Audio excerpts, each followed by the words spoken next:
The beginning of it all.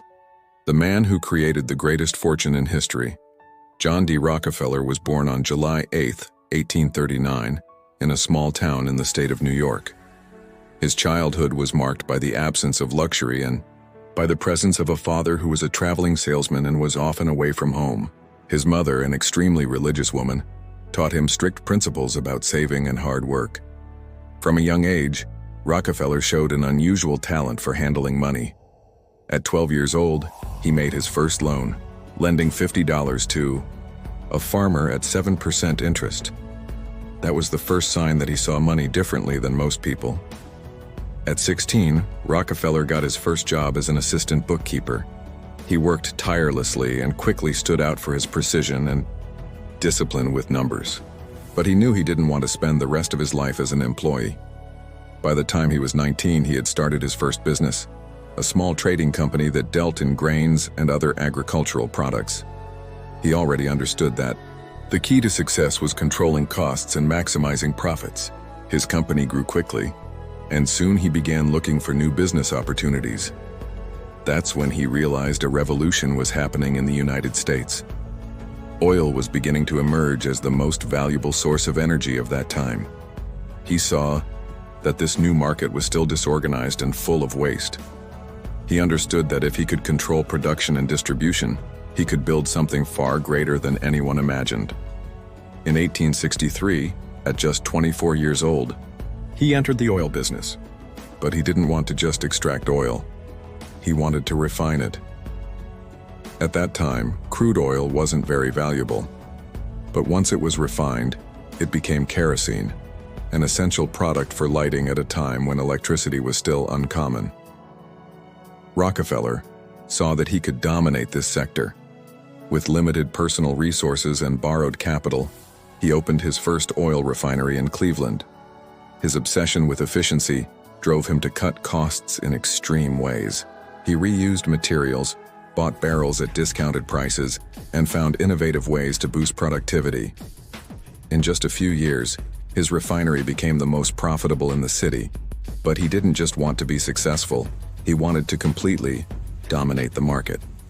In 1870, he founded the Standard Oil Company. That was the first step toward building the greatest monopoly in the history of oil.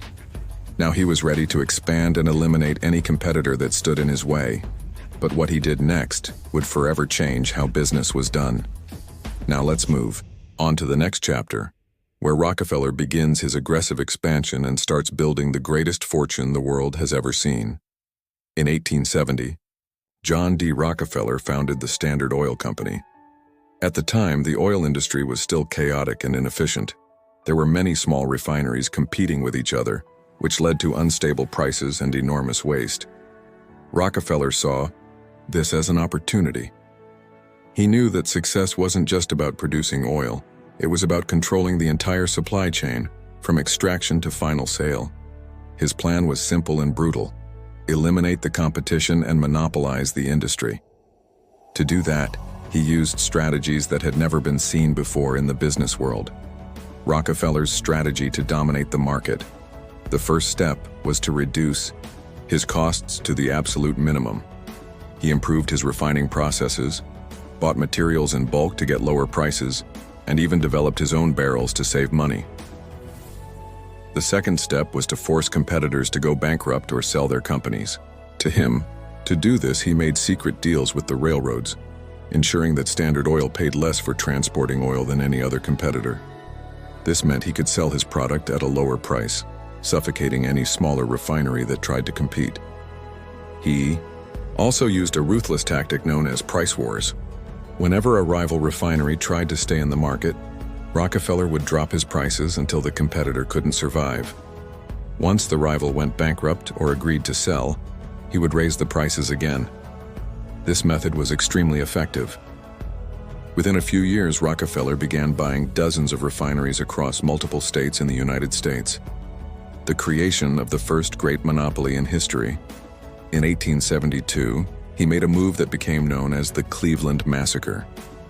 In a short period of time, he purchased 22 out of the 26 refineries in the city. Some sold voluntarily, but others had no choice. They simply couldn't compete. Shortly after that, He began expanding to other states, and soon controlled 90% of all oil production and refining in the United States. Standard Oil wasn't just a company, it was the oil market, and he didn't stop at refining. He began buying pipelines, terminals, warehouses, and even retail outlets. In this way, Rockefeller eliminated all middlemen and took control of the entire industry. But his biggest move was still to come. He realized that if he wanted to keep growing, he had to prevent the government from interfering.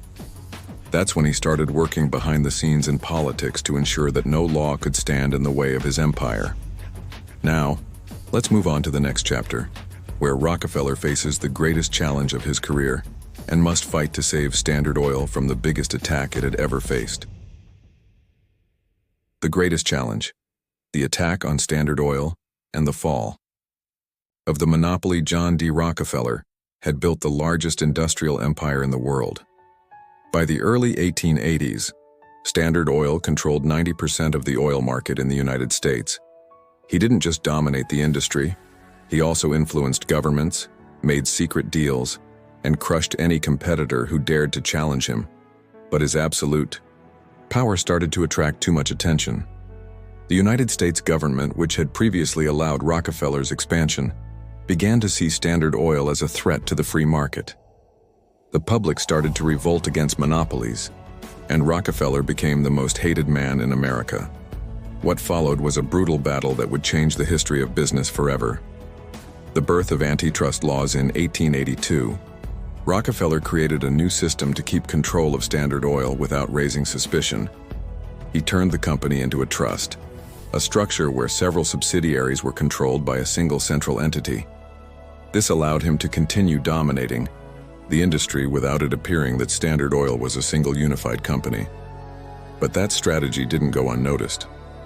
The aggressive growth of Standard Oil drew the attention of journalists, politicians, and competitors who began to pressure the government to take action. The answer came with the creation of the Sherman Antitrust Act, passed in 1890.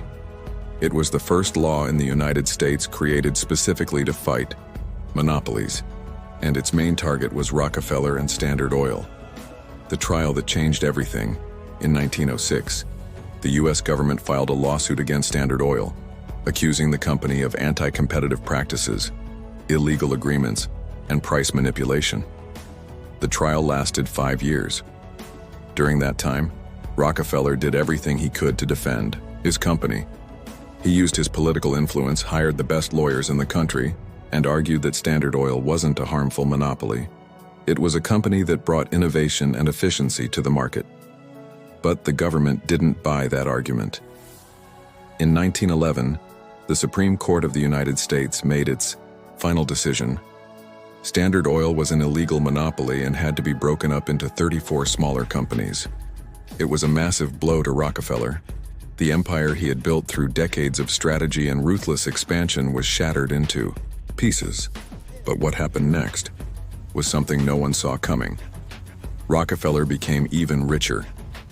After Standard Oil's collapse, the breakup of Standard Oil seemed like a disaster for Rockefeller, but in truth, it became the most profitable move of his entire life.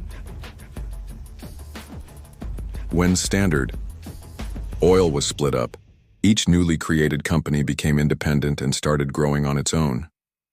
Companies like Exxon, Mobil, Chevron, and other oil giants were born from that breakup. And here's the most important detail: Rockefeller still owned shares in all of them. What happened was that, within a few years, the combined value of all the separate companies surpassed the value of the original Standard Oil. That made Rockefeller's fortune grow even larger. Even after losing direct control of the monopoly, he became the richest man in modern history. The legacy of John D. Rockefeller. In the following years, Rockefeller began stepping away from business and devoted his life to philanthropy. He created funds for scientific research, medicine, education, and technology. His money helped found universities, hospitals, and innovation centers that still exist to this day. When he passed away in 1937 at the age of 97, his fortune was estimated at over $400 billion adjusted for inflation. Not even modern billionaires like Elon Musk or Jeff Bezos have come close to that amount. Rockefeller didn't just create the greatest fortune in history, he forever changed the way business is done. What set Rockefeller apart from everyone else? He wasn't afraid to think big. He understood that efficiency and strategy matter more than luck. He used crises and challenges as fuel to grow even stronger. And that is the greatest difference between billionaires and ordinary people. But is that mindset a gift? The truth is, it can be learned. If you want to understand how billionaires think and how you can reprogram your mind to spot opportunities before anyone else, there's a link pinned in the first comment with something that can completely shift your mindset around success and wealth. Now tell me in the comments, if you had to start a business today, which industry would you choose? See you in the next video.